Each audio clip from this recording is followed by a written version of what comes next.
Here is the top 8 predictions for Shopify Dropshipping 2025 and beyond. Let's get into it. So number 1, shipping expectations will tighten. The 2 to 4 week China shipping model won't fly much anymore.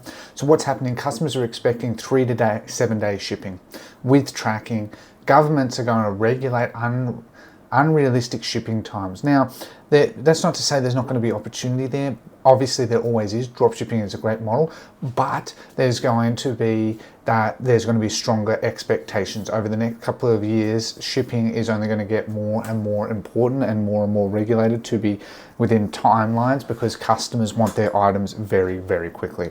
And I think Shopify will start and enforce this by things like they'll either open up APIs for app providers to provide auto displaying based on pulling orders of average shipping times from when it was fulfilled to when it was when the order was placed to when it was actually fulfilled in Shopify. That gives more transparency because that would be honestly pretty cool.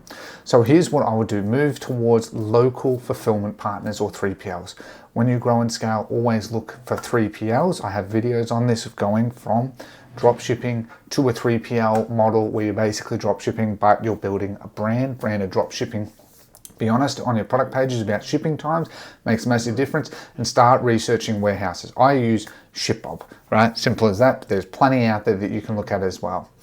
Number 2, dropshippers must focus on customer experience, right?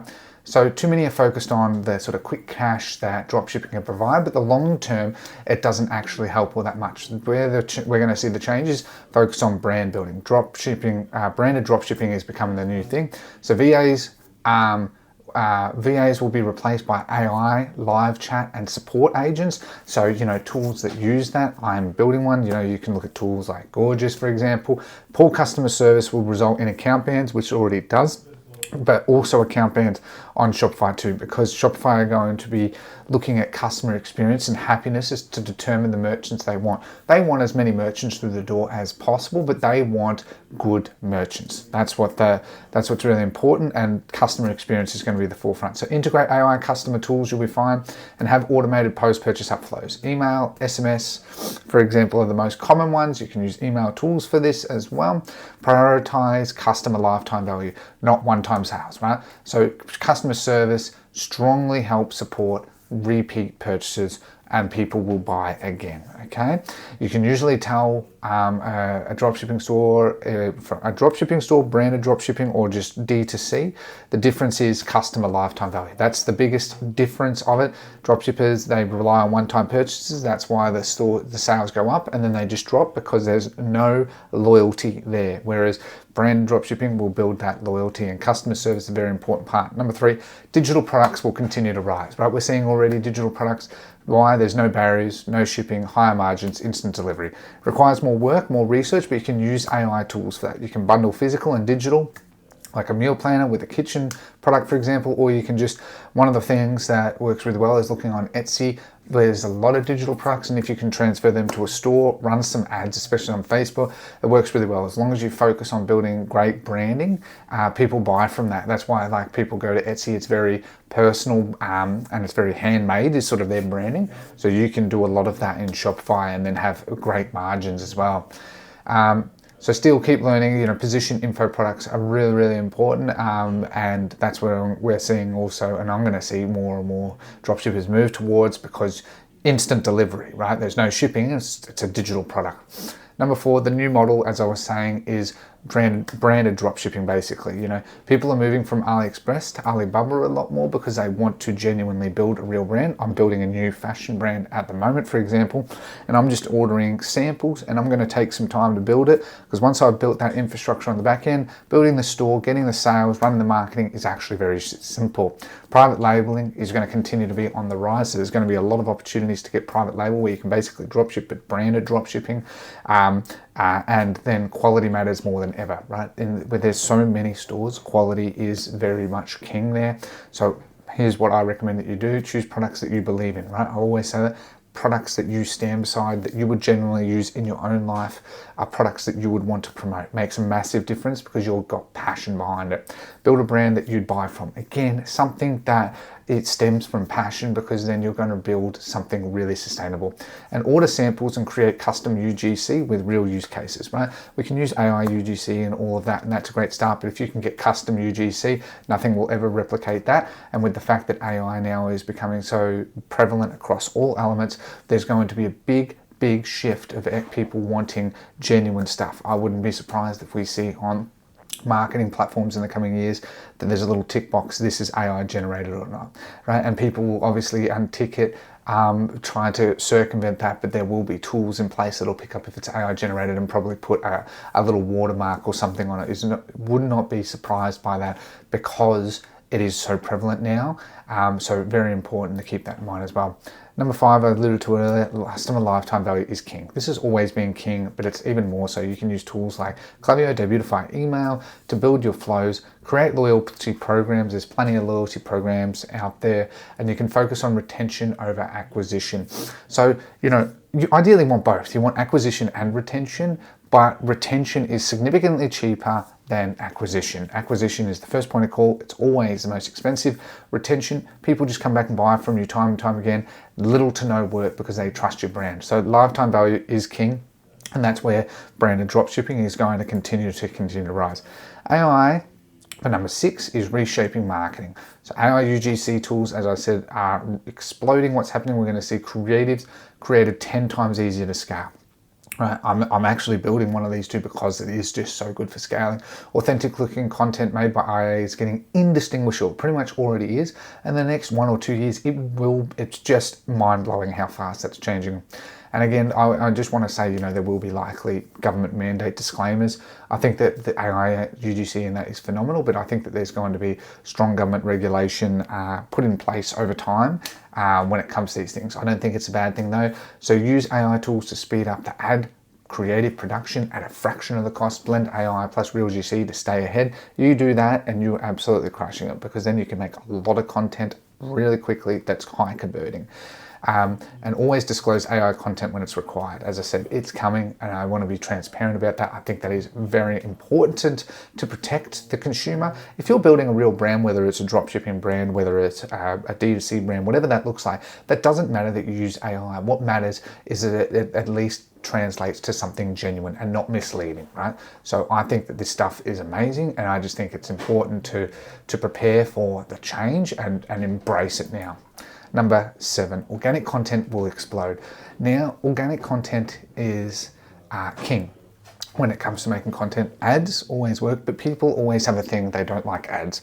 Organic content is always going to be key. And now with AI tools, we're going to see that TikTok, Instagram, YouTube Shorts, top content. You can make long form content and use tools like Opus Clip to make short form viral content. I literally do that. It's so easy.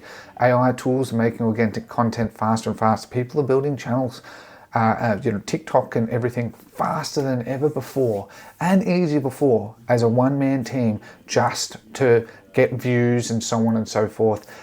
So we're going to see organic content is going to absolutely skyrocket, thanks to AI, where now you can do posts 3 times 5 a week. So easy using tools like Opus Clip, Vizard, or CapCut. Mix education, product demos, and story-based content, right? If you can crush organic content, paid ads is easy. Paid ads is expensive. Organic content is automated. As I said, it's organic. And if you build a real following, it makes a major difference to your brand long term. And number 8, regulations. Again, I've sort of alluded to that, will increase.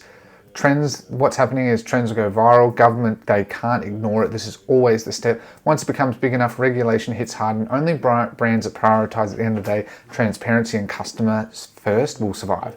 That's just a general rule of thumb across any trend, that governments are there at the end of the day to protect the consumer, protect the people in their country, and businesses in that, they're geared for profit. There's a lot of ways to take advantage, and governments, that's where they're meant to step in to make sure that businesses try and make as much money as possible, but also do it in the most safe, secure way that protects the interests of the consumers in that country. So again, I always say focus on quality shipping, service, and transparency. Avoid false scarcity, fake reviews, and unethical claims. It's so easy to do those things, and it's so easy to get sales and that, but people, it just won't work long term, guaranteed. And that's where, if you want to break the cycle of making so many stores that consistently fail and then get extremely stressed about it, you need to focus on the bigger picture. That's the big difference between a dropshipper, branded dropshipper, and D2C, right? D2C and branded dropshipper are very similar. D2C, very focused on, even more focused on their product. Brand dropshippers are becoming more and more focused on their product, of course, as well, but they're very focused on marketing, whereas D2C are more focused on product, and they usually get agencies and stuff to help with their marketing. Stay informed on Shopify's terms of service and policies. I just subscribe to their newsletter just to sort of keep updated on all of that. Shopify are very transparent about this and very flexible. They're incentivized that the more that your business grows, the more money they're going to make, right? So they don't want to shut you down and everything, but they, at the end of the day, they're also regulated by governments and in the best interest of their consumers for their branding as well, to make sure of that as well.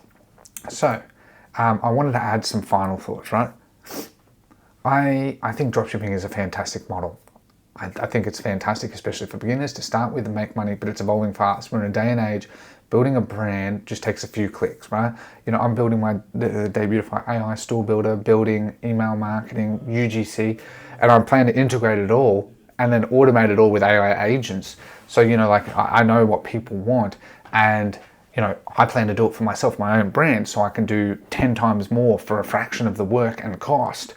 But what is always fundamental, that's important if you want to win, that no matter how good AI and everything always is, there is going to be some things in human nature that will never change. You need to put the customer first. No matter how much I use AI, I'm still going to have real support agents, and I'm really going to make sure that the customer comes first. You build a real brand, build something sustainable. Personal brand, info product brand, dropshipping, branded dropshipping brand, D2C, it doesn't matter. But build a real brand, and a real brand takes 12 months, right? Not a week. You see some rare instances of some doing really well, but behind the scenes, it's not sustainable long term 95% of the time. At least that's my experience.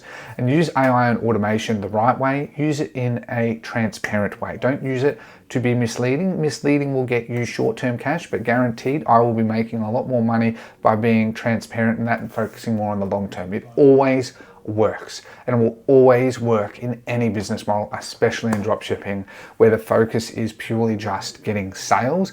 But if you just focus on front-end sales, you won't work that well when you get retention if you only focus on acquisition. And think long-term, right? If you follow these steps, you will 100% be fine.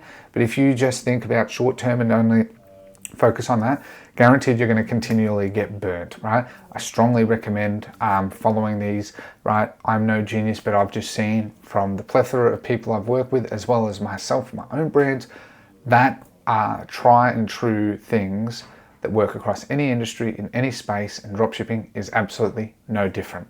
Again, I will say I think dropshipping is a fantastic model, but I don't think it's a long-term sustainable model. I think it's a fantastic starting testing model, but you immediately want to move away from it long-term, because I have videos on this on how to move away from that, where that's sort of what I do. But I'm going a step further even this time, where I'm getting samples, and I might get 5 versions of the same sample and spend thousands of dollars just to build it up, because I've built up that capital. I want to build up a real fashion brand. And build it up that way, slow and steady. Yes, it's hard, and yes, there's that default mindset of I want to grow quick now, but starting slow and steady has its perks too. There's plenty of money in the world.